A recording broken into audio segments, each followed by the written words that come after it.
Hey everyone, and welcome back to the channel. So today I wanted to go over some recent tweets from Andrew Yang's campaign manager that are hinting at some sort of big announcement and really dive into what this announcement might mean. But before we do that, make sure to subscribe for more Andrew Yang content just like this.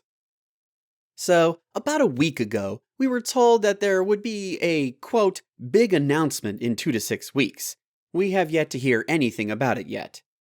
Many speculated that Yang's announcement that he would be joining CNN as a commentator was the big news, but this was quickly shot down by Yang's campaign manager, Zach, in this tweet in which he was replying to someone asking if Andrew on CNN was the big announcement.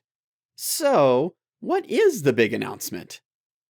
There are 4 different possibilities that are being speculated around the internet. The first and most exciting one is Yang unsuspending his campaign and using the momentum from all the media coverage he would get after announcing his return to give him a huge boost in notoriety. And well, this is the most unlikely scenario of the 4, but it is no doubt the most exciting. However, for something like this to happen, Yang and his campaign would have needed to see evidence that once they return into the race, that they will be able to attract donors. Because, while people like to point to Yang's low poll numbers as the reason he dropped out, they forgot to look at the fact that Yang had very low funding numbers in January and February.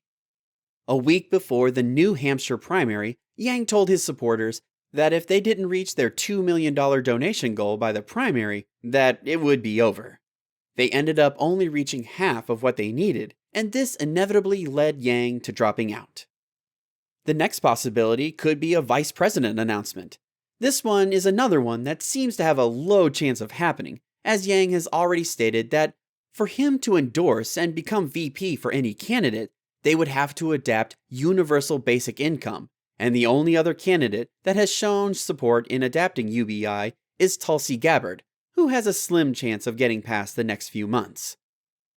The third announcement, and the one that is more likely to happen, is some sort of universal basic income foundation which Yang could use to start implementing UBI into families around the country, to both grow UBI in popularity and show the viability of a policy like UBI. This would hugely benefit Andrew Yang going into 2024, where he would most likely run for president again, as he would have 4 years to grow UBI in popularity and grow his own name in popularity. The final possibility could be a New York City mayoral run. When Yang dropped out of the 2020 race, when the polls closed in New Hampshire, and soon after the news was announced, some Democrats in New York City took to Twitter to suggest he should set his sights on City Hall. Howard Wolfson, a top advisor for presidential candidate Michael Bloomberg, wrote that Yang would make a very interesting candidate for mayor. Meanwhile, a Democratic consultant told the New York Post that it would be a natural next step for Yang. The New York Times asked Yang if he would consider it, and the 45-year-old replied that he wouldn't rule anything out. Yang was born in Schenectady, New York, and attended Columbia Law School in Manhattan during the 1990s. If he decides to run for mayor, he will join a growing field of candidates looking to replace Bill de Blasio in 2021, including Council Speaker Corey Johnson, Brooklyn Borough President Eric Adams, and City Comptroller Scott Stringer. It is good to note that all of these are just theories based on what we have heard. If there is another possibility you think we're missing, make sure you let us know in the comments. But with that being said, thanks for watching and have a nice day, folks.